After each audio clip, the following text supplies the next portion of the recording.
우리나라 전체 인구 가운데 65세 이상 인구는 1,024만 명. 노인 인구 비율이 지난해 연말 처음으로 20%를 넘어서 초고령 사회가 됐는데요. 특히 부산의 노인 인구는 전체 인구의 23.2%를 차지해 전국 8대 특별시와 광역시 가운데 최고치입니다. 부산의 급속한 노인 인구 증가로 만성질환 노인의 복지용구 사용 욕구가 증가하고 있습니다. 이곳은 부산시가 운영하는 노인복지용구 종합센터. 노인복지용구를 빌려주는 공간으로 평소 노인들의 이용이 많은데요. 지난 2011년 처음 설립된 뒤 지난해 3월 확장 이전된 이곳. 노인복지용구를 무료 또는 저렴하게 빌려주는데요. 대여하는 복지용구는 보행 보조차를 비롯해 수동 침대, 이동 변기, 그리고 욕창 예방 방석 등 10가지. 노인 장기요양보험 혜택을 받지 못하는 65세 이상 가운데 기초생활수급자와 차상위 계층은 무료로 빌려주고 일반 노인에게는 매달 구입 가격의 3에서 5% 정도의 저렴한 대여료를 받고 빌려줍니다. 무료로 혹은 저렴하게 복지용구를 이용할 수 있는 시설이 부산에 있다는 게 참 좋은 것 같고요. 국적보험의 사각지대에 있는 재가노인에 대한 예방적 차원의 복지용구 서비스를 지원하고자 설립되었습니다.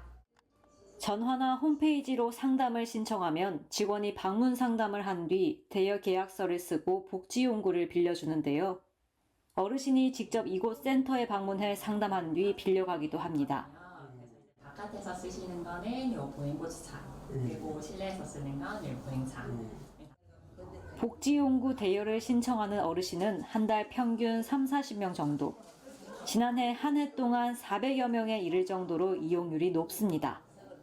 거리를 다니기 힘들어서 복지 욕구를 대여하고 싶다는 생각이 들어서 방문했는데 오늘 상담해보니 보행 보조차를 주차해 주시더라고요.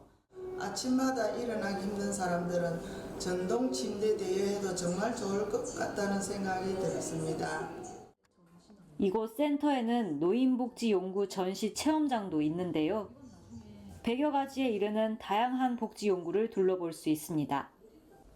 장애 유무와 관계없이 누구나 이용할 수 있는 이른바 유니버설 디자인 물품도 볼 수 있는데요. 대표적인 것이 돋보기 손톱깎이와 바닥에 떨어진 물건을 줍는 도구인 텔레스틱입니다. 안마의자나 발 마사지기 등은 용품을 빌리지 않더라도 자유롭게 이용할 수 있습니다. 저는 자주 이곳에 안마의자나 발 마사지기를 이용하러 방문하면서 전시된 복지 연구들을 보곤 하는데요. 보행 보조차 같은 거는 장 보러 갈 때 물건도 실을 수 있고. 이곳 센터에서는 복지용구 사용법과 함께 노인 유사체험 교육도 연중 실시하고 있는데요. 구청이나 복지관 등에서 의뢰하면 복지용구를 전시하고 체험하는 공간을 운영하기도 합니다. 어르신들은 생체 방어 기능이 많이 떨어져 있기 마련. 안심하고 복지용구를 사용할 수 있도록 꼼꼼히 세척한 뒤 소독하고 포장해 부산 전 지역의 가정에 배달합니다. 나이가 들수록 면역력이 약해지기 마련인데 이곳에서는 복지용구를 깨끗하게 세척하고 소독해서 집에 배달해주니 안심하고 이용할 수 있을 것 같습니다.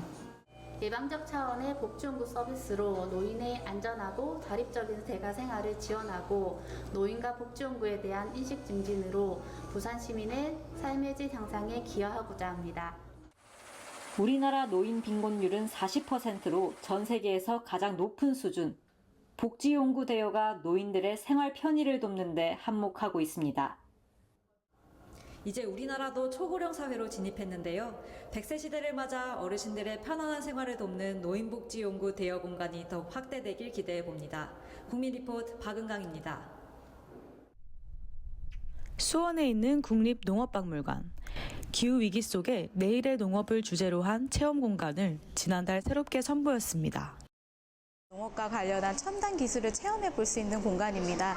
누구나 오셔서 쉽게 이해하시고 또 마음껏 상상하실 수 있게 기획했습니다. 눈길을 끄는 것은 10m 길이의 대형 영상.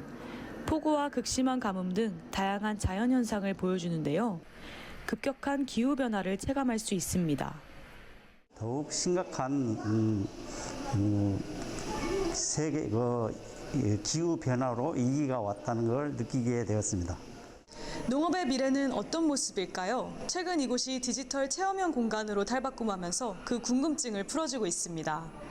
기후변화를 맞이하는 우리 농업의 노력들을 우선 보실 수가 있습니다. 첨단 육종 기술이라든지 스마트팜이라든지 또는 수학 로봇, 그리고 지속 가능한 농업을 위한 다양한 신기술들도 만나보실 수 있습니다.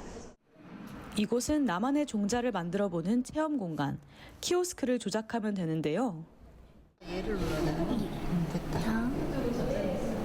그리고 작물을 교배하기.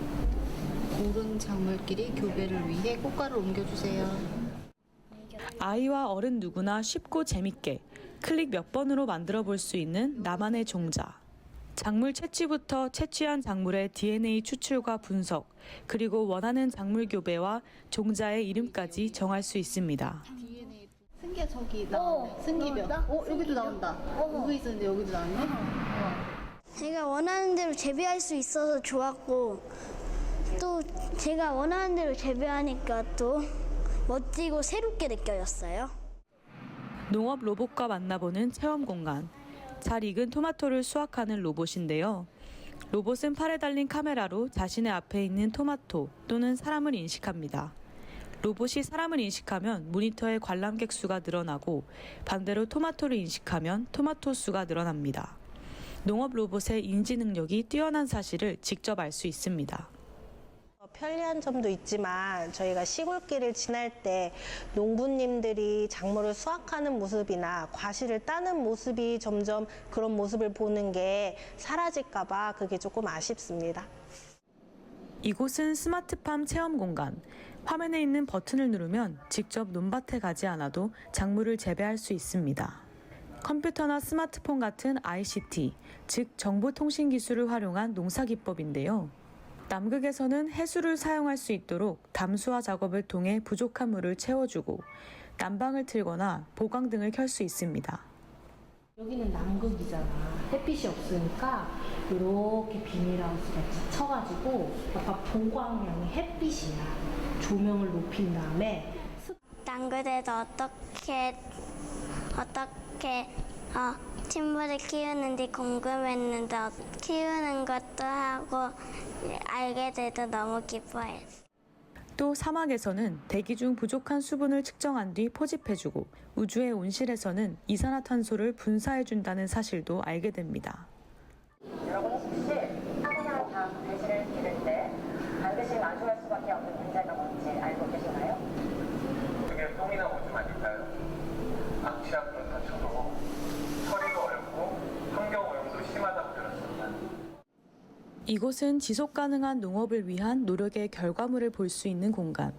볏짚을 이용한 친환경 플라스틱 대체제부터 과일 껍질로 만든 가죽까지. 테이블 위에 물건을 앞쪽에 올려놓으면 전문가가 홀로그램으로 나타나 해당 물건에 대한 이야기를 들려줍니다. 저희 실생활에서 그냥 당연하게 버려지는 것들이나 먹는 음식으로만 생각했던 것들로 저희 필요한 물건을 활용할 수 있다는 거에 대해서 알게 돼서 놀라웠습니다. 시각장애인을 위한 음성 안내 서비스도 제공되는데요. 화면 속 헤드폰 모양의 아이콘을 누르면 전시 내용을 설명하는 음성이 흘러나옵니다. 첨단 농업기술의 발달과 더불어 우리의 토양을 지키고 기후변화의 속도를 늦출 수 있는 다양한 방안도 보완되고 있다. 이곳의 다양한 미래 농업 체험은 연중 누구나 무료로 즐길 수 있습니다. 기후위기 속에 농업의 내일과 만나볼 수 있는 국립농업박물관. 새로운 개념의 디지털 농업을 이곳에서 한번 체험해보시면 어떨까요? 국민리포트 한가연입니다. 장애 예술인들을 위한 표준 전시장인 모두 미술공간. 문화체육관광부가 장애인 문화예술원과 함께 조성한 것으로 장애 예술인들의 활동을 돕기 위한 곳입니다. 가장 큰 특징은 장애인 편의성을 돕는 전시 환경. 이동약자를 위해 바닥을 턱없이 평평하게 만들었고 출입문은 14개 모두 자동문으로 자유롭게 드나들 수 있습니다. 곳곳에 장애인 전동보장구 충전기가 비치돼 무료로 이용할 수 있습니다. 회의실에는 자신의 신체에 맞춰 높이와 움직임을 조절할 수 있는 전동 이젤도 있습니다. 정말 말 그대로 모두가 함께 할 수 있는 그런 공간으로서 저희가 이 공간을 기획했는데요.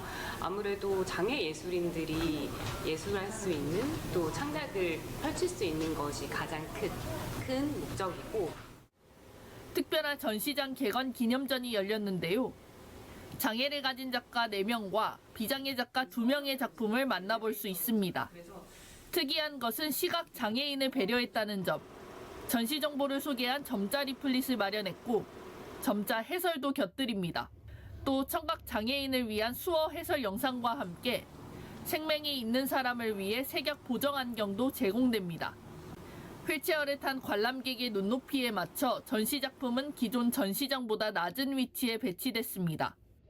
경계를 좀 허물고 같이 예술로 소통하는 느낌이 들어서 그런 지점에서 좀 감동이 있었던 것 같습니다.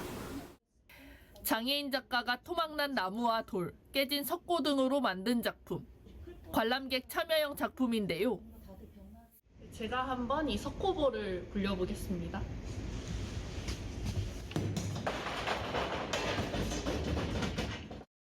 석고볼이 경사로를 구르면서 소리를 내고 시각과 청각, 후각을 자극해 긴장감을 연출합니다. 여러 관객들이 함께 만들어낸 그런 결과물들이 이 구조물 위에서 또 남겨지게 되어서 그런 함께 만들어가는 작업이 됐으면 좋겠다, 이렇게. 다양하고 화려한 색깔의 맹수가 강렬한 시각적 인상을 주는 작품. 발달장애가 있는 작가가 어릴 때부터 주변에서 받은 상처와 트라우마를 맹수의 눈빛과 색채에 담아 표현했는데요. 작품 이해를 돕기 위해 작업 과정이 담긴 영상도 보여줍니다.